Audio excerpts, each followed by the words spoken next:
Hello, nongeye kubasuhuza. Nk'uko mubibona bari kuvuga ngo tu update nyine zifunguwe zigomba kuba zigiye gufungurwa ku bijyanye na KYC. Ni ngo abantu mufite ibibazo bya KYC hari uburyo bubiri bwo updatinga. Ni ngo uburyo rero burabafasha kuba mwakemura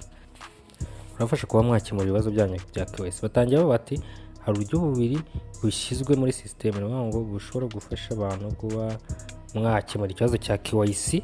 Mwakemura ikibazo cya KYC rero uburyo ni uburyo bwiza buje aho rero umuntu ufite ikibazo cya KYC yabaye rejected cyangwa se yanzwe kubera ibibazo bigiye bitandukanye bya konti, amazina ya nyayo adahuye n'ari kuranga muntu, cyangwa se ugasanga nyine imyirondoro yatanze si ihuye. Ni ngo rero ubu ngubu uwo muntu ashobora gutanga payi ziwe nkeya bakagucaginga deni ukongera ugatanga apiri. Ni ngo ukarekarama ko nyine apiri. Ni ngo ni ukuvuga ko wongera kwaka amahirwe mashyashya ugatanga nanone KYC muri application.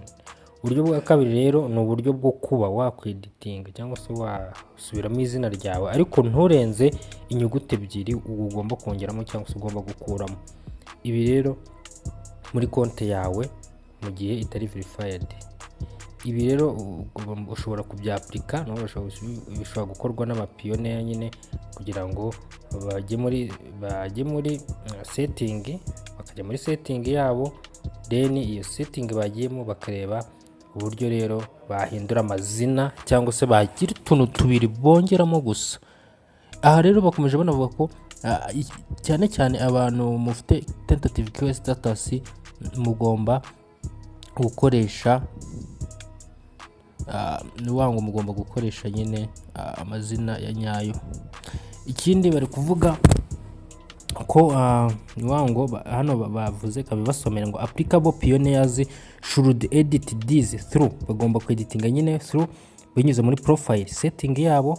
Ikindi muri mining app ikindi bavuze ko igihe if they have a tentative KYC, igihe bafite KYC status tentative and need to use their correct number, bashaka gukoresha nimero yabo ya nyayo kugira ngo barizetinge password and verify their account. Bisobanura ko no kuverifyinga password cyangwa se guhindura password nabyo bishobora kuba bigiye gutangira gukunda.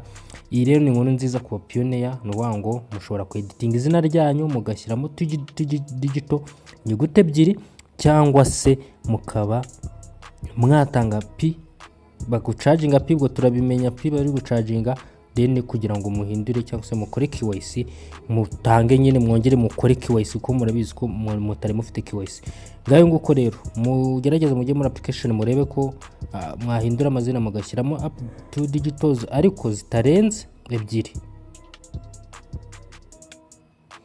Okay, ubwo rero ngayo nguko nshimiye buri wese wakoze subscription. Imana ibarinde, mugerageze murebe update ko yageze muri system. Ndashimira buri wese ukomeje kudukurikira. Murakoze.